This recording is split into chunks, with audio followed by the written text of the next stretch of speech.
اچھا سر، یہ جو بہائی ہے ہمارے ہاں، اب تو وہ اپنے آپ کو نہیں کہتے کہ ہم مسلمان نہیں کہتے اپنا آپ کو، ہم ایک الگ مذہب ہیں، لیکن اس کی ابتدا شیعہ اسلام سے ہوئی، اور وہ جن لوگوں نے دعوی کیے مہدی ہونے کے، پھر آہستہ آہستہ ان کے یہاں بالکل نبوت وغیرہ کا بھی تصور بعد میں آیا، تو ان کو آپ کیا سمجھتے بہائیوں کو؟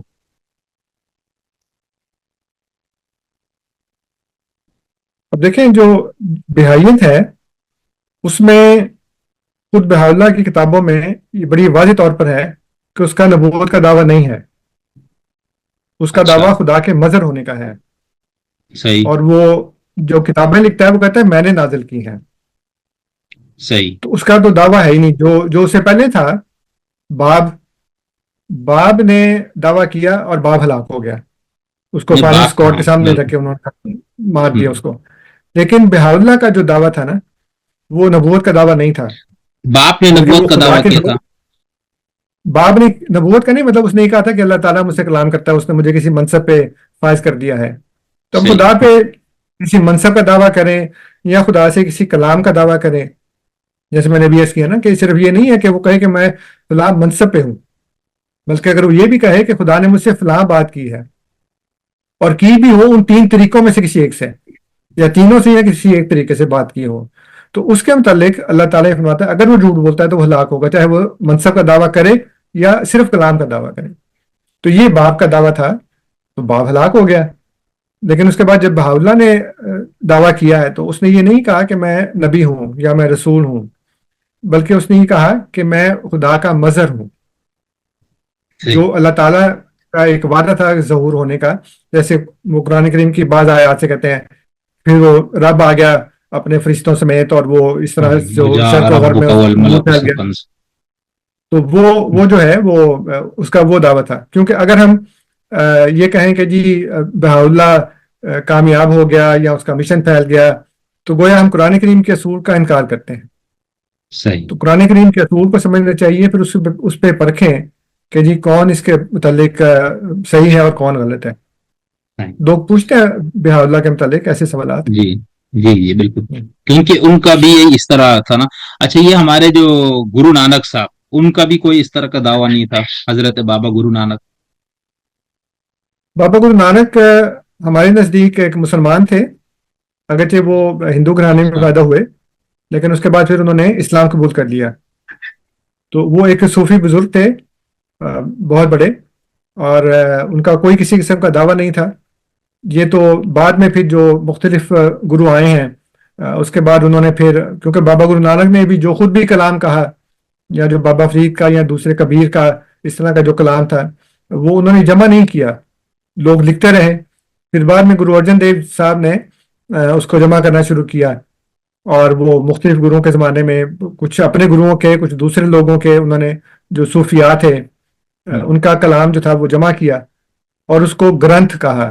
جی، گرو پھر جو گرانت، گرو گوبند سنگھ صاحب تھے، انہوں نے ایک اور چیز کا اجرا کیا، وہ تھا پنتھ، یعنی وہ کمیونٹی۔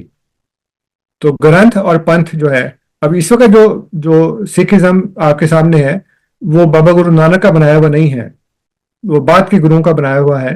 اور انہوں نے کبھی بھی یہ نہیں کہا کہ بابا گرو نانک کو کوئی اسپیشل ڈیوائن سٹیٹس حاصل، اب وہ کہنا شروع کر دیں تو ایک الگ بات ہے، لیکن ان کا اپنا کوئی ایسا دعویٰ نہیں تھا کہ وہ کوئی نبی ہیں یا رسول ہیں یا امام مہدی ہیں، کچھ بھی نہیں تھا، بس ایک مسلمان تھے، وہ بڑے اعلیٰ پائے کے مسلمان تھے، بزرگ تھے۔ صحیح، صحیح۔ اچھا، بہت اچھا، بہت شکریہ سر آپ کا۔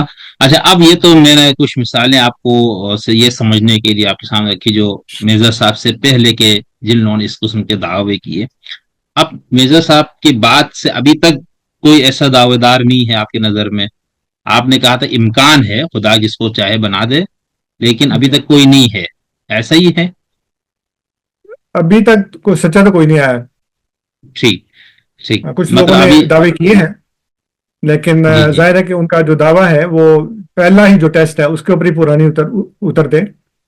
ایک صاحب ہیں جن سے میری گفتگو بھی ہوتی رہی ہے، اور ان کو میں نے یہ کئی دفعہ کہا بھی ہے کہ اچھا، ہم تو ماننے والے ہیں اور قرآن کے پیروکار ہیں، تو آپ قرآن سے ہمیں یہ بتا دیں کہ یہ پہلا جو ٹیسٹ ہے آپ کا، کہ آپ اپنے دعوے سے پہلے اپنی قوم میں سچے مشہور تھے، اور قوم آپ کو سچا ایکنالج کرتی ہے اور آپ نے چیلنج بھی کیا ہو کہ لاؤ کو کبھی میں نے کوئی جھوٹ بولا ہو تو وہ مجھے دکھاؤ. اور یہ کہ جو دوسری بات ہے کہ آپ جب یہ دعویٰ کرتے ہیں کہ اللہ تعالیٰ نے آپ سے کلام کیا ہے تو کلام کے 3 طریقے ہیں. ان تینوں میں سے کس طریقے سے خدا نے کلام کیا؟ وہ کیا الفاظ تھے معین طور پہ جو اللہ تعالیٰ نے آپ پر نازل کیے، یا جو بھی دوسرے 2 طریقے ہیں؟ لیکن انہوں نے کبھی مجھے جواب نہیں دیا اس بات کا. اس لیے کرنے کو تو کر سکتے ہیں لوگ، آج بھی کر سکتے ہیں، وہ میدان کھلا ہے تو جو مرضی کرے، لیکن صحیح. قرآن کے اصول کے مطابق. نہیں تو اگر جیسے ابھی آپ کی حیاتی میں زندگی میں کوئی شخص یہ دعویٰ کرے اور آپ جی کو یہ پتہ ہے کہ بھئی اس کا کوئی ثابت نہیں ہو سکا کہ اس نے اپنی قوم میں یا برادری میں یا جہاں اس کا ہے اس نے ان سے کبھی جھوٹ بالا ہو، اور اس کی تعلیمات بھی آپ کو ایسی لگے جو نبیوں کی ہوتی، تو آپ کو ان کے نبی ماننے میں کوئی مذائقہ نہیں ہوگا بطور احمدی. دیکھیں، میں نے ابھی شروع میں ہی عرض کیا تھا کہ اللہ تعالیٰ نے حضور صلی اللہ علیہ وآلہ وسلم کی امت کے اندر نبوت محدود کر دی ہے. جو ٹھیک سورہ نساء کی آیت ہے نا، من یطع ٹھیک. اللہ والرسول. رسول اب اس ٹھیک. کا اچھا. مطلب یہ ہے کہ نبی وہ ہوگا جو حضرت محمد صلی اللہ علیہ وسلم کو نبی مانے گا.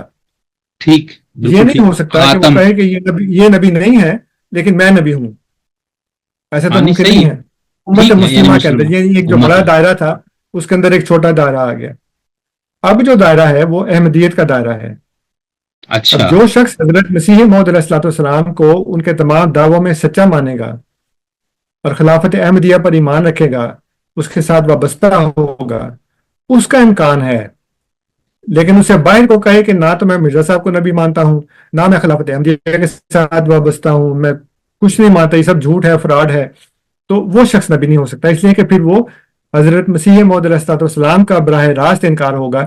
جیسے کوئی عیسائی کہہ دے کہ میں نبی ہوں تو وہ حضرت محمد صلی اللہ علیہ وسلم کا انکار ہوگا، جس سے کہ وہ تو ان کو ہوں. مانتا نہیں ہے. تو شرط خدا نے یہ جو رکھی سمجھ ہے گیا. وہ یہ ہے کہ جو صحیح. ان کو مانے گا اس کے پیروکاروں میں سے نبی ہوں گے. اس پورے اب جو مسیح سلسلے کو موعود علیہ مانے. السلام کو مانے ہوں. گا، خلافت سے صحیح. وابستہ ہوگا، اس میں سے امکان ہے کہ ہو جائے، اس سے باہر ٹھیک امکان نہیں ہے. ٹھیک. لیکن ابھی تک کسی نے کوئی نہیں آیا نا، مطلب کسی کو نہیں، کوئی نبوت نہیں ابھی ملی تک نہیں آیا. مرزا صاحب کی بات. نہیں، نہیں، ٹھیک ٹھیک. ابھی تک نہیں اچھا ملی. سر اب اب اللہ ٹھیک. نے کام ہے، حضرت ابراہیم علیہ السلام نے دعا کی مکہ میں جب وہ خانہ کعبہ کی تعمیر نو کی، تو اس کے کتنے سال کے بعد حضور صلی اللہ علیہ وسلم مبعوث ہوئے؟ ہاں بالکل 4 ساڑھے 4 ہزار کا وقفہ ہوں. ہے. ایسے ہی پھر عیسیٰ علیہ ایسے ہی. السلام کے 600 سال کے بعد حضور صلی اللہ علیہ وسلم جو ہے وہ آئے. حضرت عیسیٰ علیہ السلام خود موسیٰ علیہ السلام کے 1300 سال بعد تشریف لائے. تو یہ اللہ کا کام ہے، وہ جب چاہے کر دے، وقت کی کوئی اس کے پاس پابندی نہیں ہے. ٹھیک ٹھیک ٹھیک. اچھا ٹھیک. اچھا سر یہ بتائیں کہ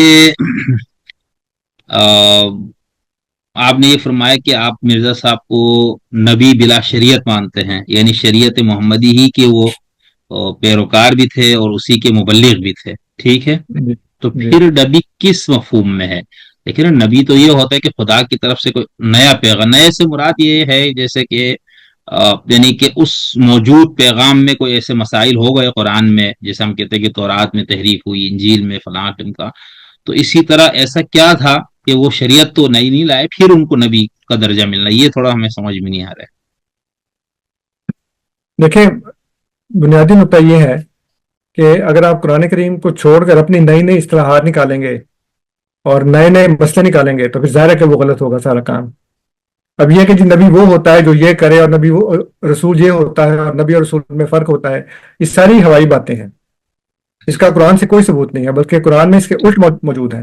اب اللہ تعالیٰ قرآن کریم میں فرماتا ہے کہ انا انزلنا التوراۃ فیہا ھدی ونور ٹھیک. یحکم بہا النبیون. ہم. یحکم بہا کیا زمین، ہا کی زمین کدھر جا رہی ہے؟ تورات کی طرف. بالکل. تو بنی اسرائیل میں جتنے بھی انبیاء آئے، بے شمار آئے، ان کو ہم. نہ تو کوئی نئی شریعت ملی، نہ انہوں نے یہ کہا کہ تورات کا فلاں حکم جو ہے وہ خراب ہو گیا تھا، منسوخ ہو گیا تھا، مجھ کو نئے سرے سے جاری کر رہے ہیں. کچھ بھی نہیں. وہ تورات کے مطابق ہی فیصلے کرتے تھے. خدا نے جامع الفاظ بیان فرما دی، یحکم بہا النبیون. تو جتنے بھی انبیاء تھے اور خود عیسیٰ علیہ السلام جو ہیں وہ بھی تورات کو منسوخ کرنے کے لیے نہیں آئے، تورات کے مطابق ہی آئے. تورات کو ہی انہوں نے نافذ کیا، تورات ہی کی تعلیم دی، تورات کی جو غلط فہمیاں لوگوں میں پھیل گئی تھی اس کو دور کیا. اس لیے یہ کہنا کہ جی نبی تو وہ ہوتا ہے جو کسی پرانی چیز کو منسوخ کر کے نئی کو جاری کر دی، بالکل غلط بات ہے. قرآن سے اس صحیح کی تصدیق نہیں ہوتی. صحیح صحیح. لیکن پھر وہ وہی الہام جو بھی کچھ آپ کا وہ کیا ہے پھر، مطلب وہ اسی موجود کتاب، موجود شریعت ہی کی تفہیم کا پھر مسئلہ ہے نا، کہ ہم یعنی جیسے ہم یوں کہ ہم ایک میں سوری میری بات تھوڑی دوسری طرف چلی جائے گی، جیسے اہل تشیع کا نقطۂ نظر یہ ہے کہ بھائی دین جو ہے اسلام، اس کو لینا ہے معصوم سے، ٹھیک ہے، یعنی جس کے فہم دین، جس کے کردار اور کریکٹر سب میں وہ اس کو ایک خدا کی طرف سے اس کو ایک عصمت حاصل ہے، حفاظت حاصل ہے۔ اچھا جو سنی نقطۂ نظر ہے، جو ان کے ہاں ائمہ اور مجتہدین ہے، تو ان کو تو یہ خود مانتے ہیں کہ خطا کا امکان ہے، بھائی انہوں نے جو دین اسلام قرآن اور سنت سے لیا اس میں فہم میں اختلاف ہے، اور شاگردوں نے استادوں سے اختلاف کیا ہوا ہے۔ تو آپ اس مفہوم میں تو پھر مرزا صاحب کو نبی نہیں ماننے کہ ہم نے دین تو لینا اسلام ہے حضور والا، لیکن چینل ہمارے پاس وہ ہو جس کی حفاظت خدا کی طرف سے، ایسا کوئی تصور بن جائے گا یہ؟ نہیں، بات یہ ہے کہ جیسے اللہ تعالیٰ نے فرمایا نا کہ وَإِذَا طَالَ عَلَيْهِمُ الْأَمَدُ فَقَسَتْ قُلُوبُهُمْ، جب ان کے اوپر مدت لمبی ہو جاتی ہے تو پھر ان کے دل سخت ہو جاتے ہیں۔ سخت ہو جاتا ہے۔ اور پھر جب یہ فرمایا کہ وَإِذْ قَالَ الرَّسُولُ يَا رَبِّ إِنَّ قَوْمِي اتَّخَذُوا هَٰذَا الْقُرْآنَ مَهْجُورًا، تو جب قرآن کو مہجور کر دیا جائے، دل سخت ہو جائیں، تو پھر آسمان سے ایک بارش ہوتی ہے، وہ زمین کو نرم کر دیتی ہے۔ تو اللہ تعالیٰ نے فرمایا اعلموا ان اللہ یحیی الارض بعد موتها، خوب جان لو کہ اللہ تعالیٰ زمین کو اس کی موت کے بعد دوبارہ زندہ کرتا ہے۔ پھر سورہ حدید میں اللہ تعالیٰ نے فرمایا کہ هو الذی ينزل علی عبدہ آیات بینات لیخرجکم من الظلمات الی النور وان اللہ بکم لرؤوف رحیم، کہ جب ایسے حالات ہوں کہ انسانیت ظلمات کا شکار ہو جائے تو ظلمات سے نور کی طرف لانے کے لیے اللہ تعالیٰ ایک بندے کے اوپر آیات بینات نازل کرتا ہے تاکہ وہ تم کو اندھیرے سے نکال کر روشنی میں لے آئے۔ اور یہ ظلمات سے نور کی طرف لانے کے لیے اللہ تعالیٰ نے اور بھی جگہ پہ سورہ ابراہیم میں شروع میں فرمایا کہ الف لام را کتاب انزلناہ الیک لتخرج الناس من الظلمات الی من النور، الظلمات الی النور۔ ہم نے یہ کتاب آپ کے اوپر نازل کی ہے تاکہ آپ لوگوں کو نکالیں، آپ، کتاب نہیں۔ جیسے بعض لوگ کہتے ہیں نا کہ جی کتاب ہمارے پاس موجود ہے، ہمیں کسی کی ضرورت نہیں ہے۔ اللہ تعالیٰ چاہتا تو اس کی جگہ یہ لکھتا کتاب انزلناہ الیک لیخرج الناس من الظلمات، لیخرج، کہ یہ نکالے، کتاب نہیں نکال سکتی، کتاب کے ساتھ رسول ہوگا تو وہ نکالے گا، لتخرج الناس من الظلمات الی النور، تاکہ آپ نکالیں لوگوں کو اندھیروں سے روشنی کی طرف۔ کیسے نکالیں؟ کتاب کی مدد سے۔ تو کتاب اور معلم یہ لازم و ملزوم ہیں، ایک دوسرے کے بغیر کام نہیں کر سکتے۔ معلم کتاب کے بغیر، کتاب معلم کے بغیر کام نہیں کر سکتی۔ آپ جج کی کرسی کے اوپر قانون کی کتاب رکھ دیں اور کہیں جی کہ بس فیصلہ ہو گیا، تو جج ہوگا نا، فیصلہ ہوگا نا۔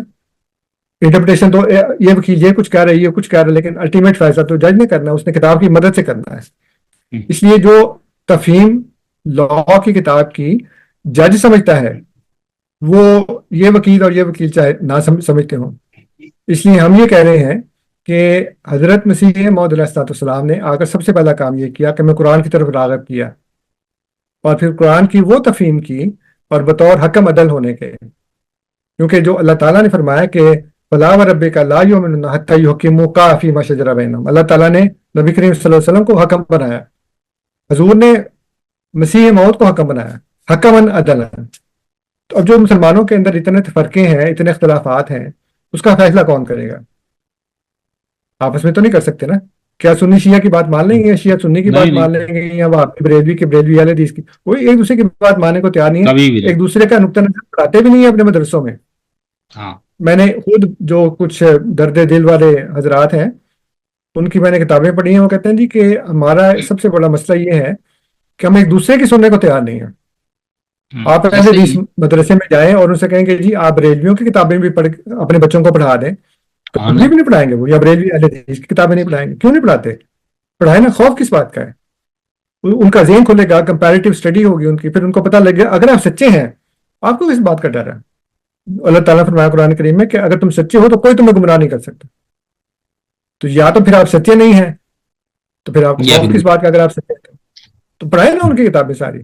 اس لیے ہم یہ کہہ رہے ہیں کہ حضرت مسیح موعود علیہ السلام نے قرآن کی طرف راغب کیا اور قرآن کو سمجھایا ہمیں، اور ہمیں وہ رہنما اصول دے دیے کہ ان اصولوں پر قرآن کو سمجھو۔ پھر آپ کے خلفاء تشریف لائے، حضرت مسلم موعود اللہ تعالیٰ عنہ نے تفسیر کبیر کے نام سے ایک عظیم الشان کتاب لکھی ہے، اور پھر آگے خلفاء بھی اس کے مطالب بیان کرتے رہتے ہیں قرآن کریم کے۔ اور تو ہمارا یہ ہے کہ جو قرآن کریم ہے آپ اس کی طرف راغب ہوں، اس میں تدبر کریں۔ اللہ تعالیٰ فرماتا ہے کہ